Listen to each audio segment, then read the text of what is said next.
Bismillahirrahmanirrahim. Assalamualaikum warahmatullahi wabarakatuh. Kembali lagi bertemu dengan saya Rahayu MPD.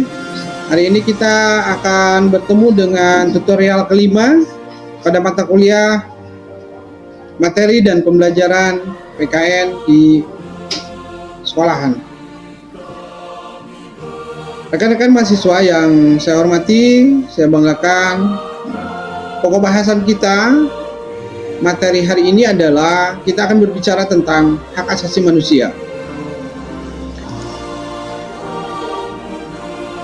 Untuk tinjauan mata kuliah, capaian pembelajaran umum, mahasiswa dapat menjelaskan materi dan pembelajaran hak asasi manusia di sekolah. Sementara untuk capaian pembelajaran khususnya, saudara mahasiswa dapat memahami materi dan persoalan-persoalan hak asasi manusia.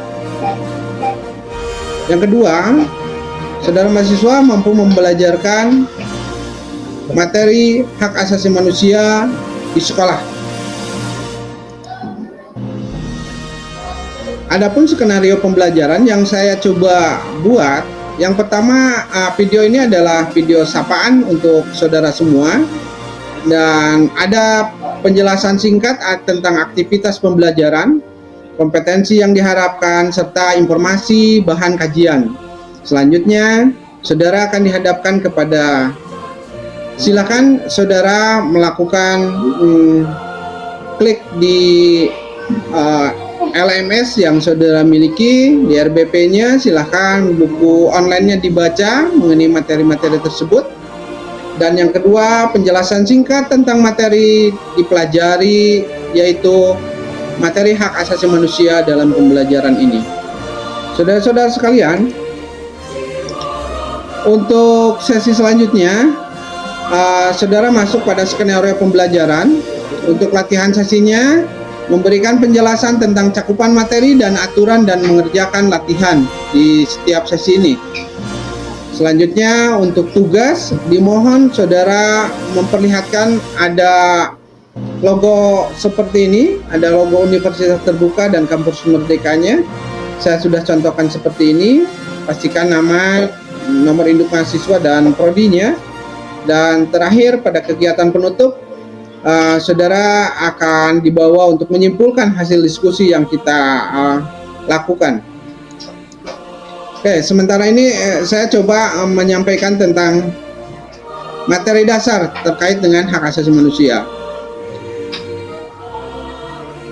Sesuai dengan tujuan pembelajaran pendidikan Pancasila dan kewarganegaraan, yaitu menciptakan warga negara yang baik. Warga negara yang baik adalah dia yang sadar akan hak dan kewajibannya.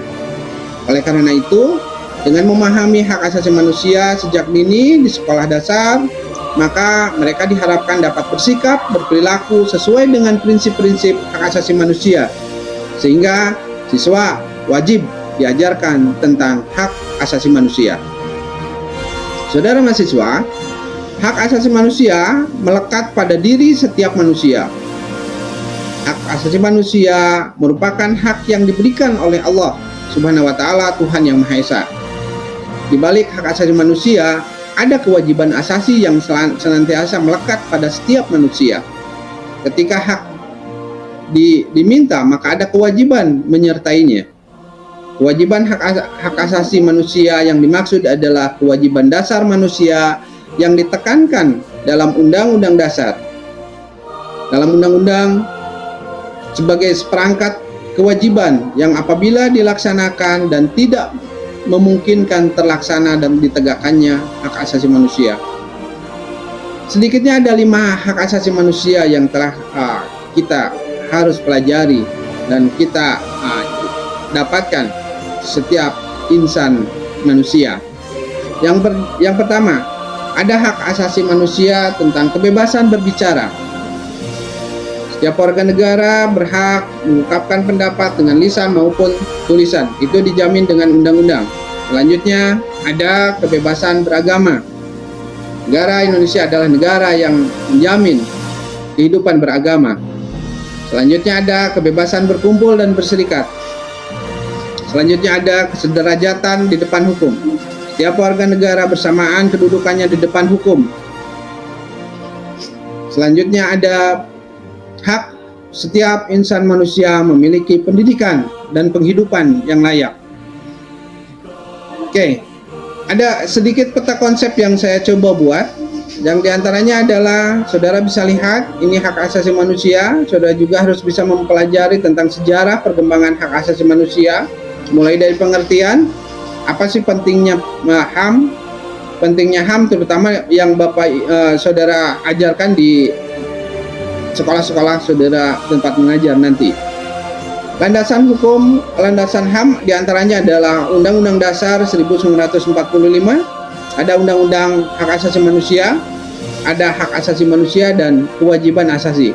Ketika undang-undang ini diterapkan, maka saudara memiliki hak asasi yang harus saudara miliki, sementara itu akan disertai dengan kewajiban asasi.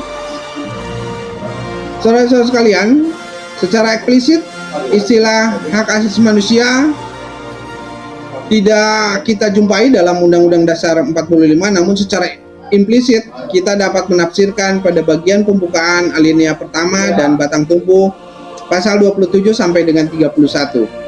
Dan paling utama saudara bisa melihat di pasal 28 Undang-Undang Dasar 1945. Karena pentingnya masalah hak asasi manusia di Indonesia dan di situasi politik yang tidak menentu serta sorotan dari dunia internasional terhadap banyaknya pelanggaran hak asasi manusia di Indonesia, maka pada tahun 1998 dikeluarkanlah sejumlah peraturan tentang hak asasi manusia. Salah satu diantaranya adalah Undang-Undang Nomor 5 Tahun 1998, ada Undang-Undang 39 Tahun 1999 itu tentang hak asasi manusia. Selanjutnya ada Keputusan Presiden Nomor 181 Tahun 1998. Selanjutnya ada Keputusan Presiden Nomor 129 Tahun 1998. Dan terakhir ada Inpres Nomor 26 Tahun 1998. Ini merupakan landasan hukum terkait dengan penyelenggaraan hak asasi manusia di Indonesia. Saudara-saudara mahasiswa, kalau saudara bisa melihat ada upaya pencegahan pelanggaran hak asasi manusia. Ini dapat dilakukan secara tiga hal. Yang pertama ada upaya normatif berdasarkan tata urutan perundang-undangan. Ada upaya preventif, pencegahan awal terjadinya pelanggaran hak asasi manusia. Salah satu diantaranya adalah siswa-siswi kita mengerti hak asasi masing-masing, mengerti hak dan kewajibannya masing-masing. Selanjutnya ada upaya represif. Ya, ini mungkinnya penegasan hukum. Oke. Selanjutnya, dalam mempersiapkan pembelajaran hak asasi manusia di sekolah dasar, setidaknya ada 4 hal yang harus saudara lakukan, persiapkan. Yang pertama, menetapkan tujuan pembelajaran di dalam menyampaikan materi hak asasi manusia. Yang kedua ada rumusan materi pelajarannya. Yang ketiga ada penetapan metode dan evaluasi pembelajarannya, sehingga ada tindakan preventif dan sebagainya ketika terjadi pelanggaran hak asasi manusia. Yang keempat, mahasiswa materi hak asasi manusia untuk pembelajaran dapat diseleksi dari berbagai konvensi dan peraturan perundang-undangan. Dan apabila ada kesepakatan perlunya materi atau konsep-konsep hak asasi manusia diajarkan di sekolah, maka sebaiknya dilakukan penjenjangan dalam konsep atau materi yang diajarkan. Atas dasar berbagai pertimbangan, termasuk upaya memperhatikan tingkat usia dan perkembangan anak. Tentunya pembelajaran hak asasi manusia harus berdasarkan usia, jenjang, sehingga mereka tahu, paham bagaimana mengimplementasikan hak asasi manusia dalam dirinya, dalam kehidupannya, di dalam keluarga, masyarakat, maupun di sekolah. Rekan-rekan mahasiswa, terakhir dari materi ini adalah tunjukkan materi pembelajaran mengacu pada pertimbangan. Yang pertama, ada keseimbangan antara pribadi dan negara. Ada kehidupan moral yang menjunjung tinggi martabat manusia. ada semangat yang universal untuk menjunjung tinggi hak asasi manusia, dan terakhir ada kepekaan terhadap sesama di dalam lingkungannya. Itulah yang harus dikembangkan di dalam pembelajaran hak asasi manusia, sehingga tujuan dari pembelajaran hak asasi manusia sesuai dengan tingkat, tanah, usia, dan sebagainya tercapai. Selanjutnya, banyak model langkah-langkah pembelajaran yang dapat dikembangkan guru untuk mengadakan inquiry dalam proses pembelajaran hak asasi manusia. Di antaranya, saudara diharapkan bisa merumuskan tujuan dari pembelajaran ini, menyajikan kata-kata istilah yang perlu diketahui oleh rekan-rekan mahasiswa maupun peserta didik. Yang ketiga, menyajikan ide-ide terkait bagaimana pelanggaran terjadi, bagaimana pencegahan bisa dilakukan.